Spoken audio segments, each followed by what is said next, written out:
नमस्कार, good morning. मैं हूं सतीश कुमार और आप देख रहे हैं मॉडर्न नर्सिंग वाला 2.0। तो आज के समय वीडियो में बात करेंगे BSc nursing versus B pharma. तो आपने अगर अभी 12th का एग्ज़ाम दे दिया है, रिजल्ट नहीं आया है और आप मेडिकल लाइन में आना चाहते हैं और आप कंफ्यूज हैं कि मुझे बीएससी नर्सिंग करना है या फिर बी फार्मा करना है, तो डेफिनेटली आज के इस वीडियो को देखने के बाद में आपका डाउट क्लियर हो जाएगा कि आपको बीएससी नर्सिंग चूज़ करना है या फिर बी फार्मा करना है। तो हम दोनों कोर्सों के बारे में वन बाय वन बात करेंगे। तो सबसे पहले हम बात करेंगे बी फार्मा की। तो साथियों, बी फार्मा जो होता है बैचलर इन फार्मेसी होता है और ये 4 साल का कोर्स होता है जो कि आप किसी भी प्राइवेट कॉलेज या फिर गवर्नमेंट कॉलेज से कर सकते हैं। अब हम बात करेंगे कि अगर आप बी फार्मा करते हैं तो आपके पास फ्यूचर में जॉब के ऑप्शंस क्या रहेंगे, जॉब अपॉर्चुनिटी क्या रहेगी और इसका ड्रॉबैक क्या आने वाला है। तो साथियों, जब आप बी फार्मा करते हैं 4 साल देते हैं तो उसके बाद में एटलीस्ट आपको जो है 30 से 40 हज़ार के आसपास जॉब मिलनी चाहिए। लेकिन बी फार्मा में भी क्या है कि मैंने जो डी फार्मा किया तो डी फार्मा करने के बाद में मुझे जो ड्रॉबैक देखने को मिला कि number of vacancies government department में बहुत ही कम आती हैं। दूसरा चीज़, प्राइवेट में भी इसका बहुत ज़्यादा क्रेज़ नहीं है क्योंकि हर हॉस्पिटल में पर हॉस्पिटल में एक ही फार्मेसी होता है, तो वहाँ पे फार्मासिस्ट जो मैक्सिमम रहेंगे 3 से 4 रहेंगे।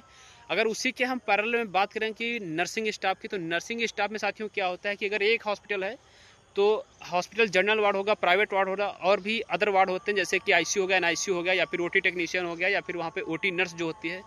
तो डिपार्टमेंट जितने भी हॉस्पिटल में होते हैं तो वहाँ पे नर्सिंग की रिक्वायरमेंट ज़्यादा होती है कंपेयर टू द फार्मेसी। तो साथियों, नंबर ऑफ वैकेंसी जो है फार्मेसी फील्ड की बहुत ही कम रहती हैं। दूसरा चीज़ है, जब आप 4 साल कोर्स करते हैं बी फार्मा यानी कि, तो बी फार्मा करने के बाद में आपके जो ऑप्शंस रहेंगे वो प्राइवेट सेक्टर के भी रहते हैं और गवर्नमेंट के भी रहते हैं। प्राइवेट सेक्टर में बी फार्मा करने के बाद में एज ए टीचिंग स्टाफ काम कर सकते हैं और प्राइवेट सेक्टर में as a MR medical representative काम कर सकते हैं बी फार्मा करने के बाद में। और प्राइवेट सेक्टर में ही आप मैन्युफैक्चरिंग में जा सकते हैं जहाँ पे जो है एज ए क्वालिटी कंट्रोलर या फिर और भी बहुत सारी जूनियर फार्मासिस्ट, सीनियर फार्मासिस्ट करके पोस्ट होती है, वहाँ पे आप काम कर सकते हैं। उसी की अब हम बात करेंगे पैरेलल में बीएससी नर्सिंग। तो साथियों, बीएससी नर्सिंग जो है अभी एकदम ट्रेंडिंग में कोर्स चल रहा है, एकदम ए ग्रेडेड कोर्स है। जो फ्रेंड्स बीएससी नर्सिंग करना चाहते हैं तो उनको सोचना नहीं है। अगर वो बी फार्मा करते हैं तो उसको सोच समझ से करना है क्योंकि नंबर ऑफ वैकेंसी फील्ड में बहुत ही कम आ रही हैं। और उसी के पैरेलल में बीएससी नर्सिंग अगर वो करने को सोच रहे हैं तो आपको सोचने की कोई ज़रूरत नहीं है, आपको फटाफट एडमिशन लेना है।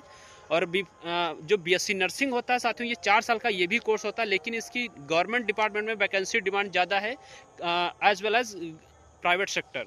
तो साथियों, गवर्नमेंट और प्राइवेट दोनों जगह इसकी डिमांड है, इसलिए बीएससी नर्सिंग को प्रेफर करना, बी फार्मा को करना है अगर आपको तो सोच के करना, क्योंकि आगे फ्यूचर में ड्रॉबैक बहुत आने वाला है।